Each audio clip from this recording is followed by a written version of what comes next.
Well, this week's Meet the Mustangs segment, we bring in starting pitcher Preston Felgate. And Preston, seems like every summer there's a new guy that steps in and becomes the ace of the staff. Dixon Marble's putting up great numbers as well. He's right up there too, but through your first three starts, no earned runs. Do you feel like you're kind of fitting into that mold with this team right now? Yeah, definitely. It just feels really good to know how hard work I've put in, and that's translating to the field. Just trying to execute some pitches, work hard with my catcher, and let my defense work and make some plays for me. What do you attribute that to early on, the success that you've been able to come out and have? I'm really just focusing on making one pitch at a time, not trying to do too much. I know I learned at a young age I'm not really going to blow by anybody with my fastball or anything, so I know I just got to be creative with my pitches and try and execute and get soft contact and let my defense put some work in.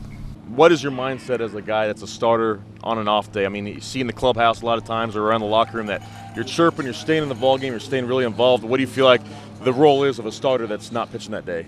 Yeah, definitely. I like staying in the dugout, hanging out, watching the team, really encouraging the hitters just because they have my back when I'm pitching. Really just want to, I like the mental game of baseball, and I really think just a couple chirps here and there towards the other team and towards our team can really be beneficial towards our team, and just any way I can help my team out, whether I'm pitching or whether I'm not, I'm just really trying to gain an edge for us. What is that clubhouse like a little bit? It seems like there are a few loud guys, a lot of quiet guys. Does it change a little bit behind closed doors? Behind closed doors, I don't know. We're just a bunch of guys that like having fun. We play that music real loud in there after some wins, like having fun.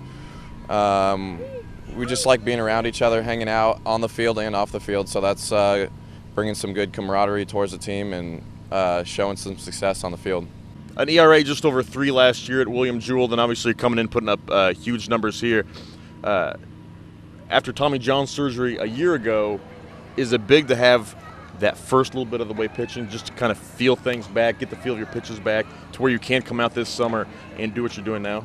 Yeah, definitely. Last spring was kind of questionable on my comeback, whether I was going to pitch a little bit or not, and it was still pretty early in the recovery process, so but I was all healed up and ready to go, so I thought I'd give it a shot last spring, pitched pretty well, and I was ready enough to come out here this summer and just try and continue doing what I was doing.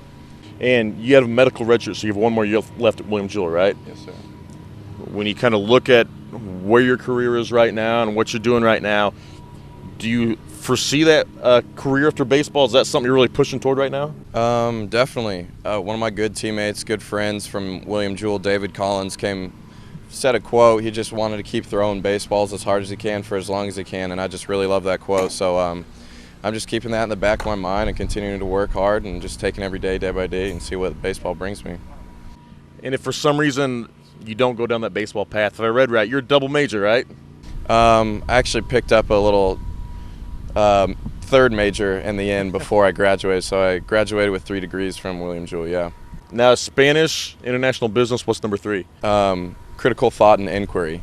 So I like to say, when I think of something witty and quick with my teammates in the clubhouse and stuff, I like to bring that third one out and let them know that I picked up that extra degree. Baseball's such a mental game.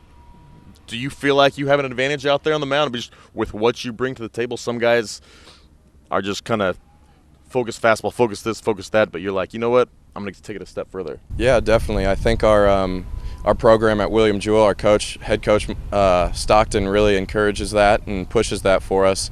And I think it really translates to the field, especially me being through now 4 seasons of college ball in the spring. So I'm considered an older guy, and just having those games and innings under my belt, I really think I have an edge along with the mental side. And if you don't go the baseball route right away, what career do you go to? I think I'd really like to coach. I got a broad range of degrees to kind of work with. But I just would really like to stay in baseball as long as I could, and not trying to think about too much after that right now. I feel like we'll see baseball for a while, international CEO later. Yeah, definitely.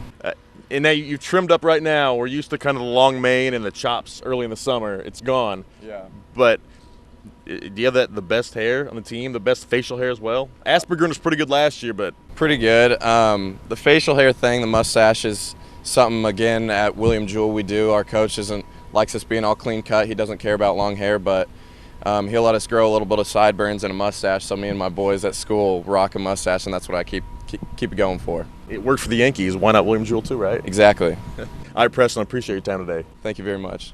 For more on the Mustangs, check out their website, stjoemustangs.com.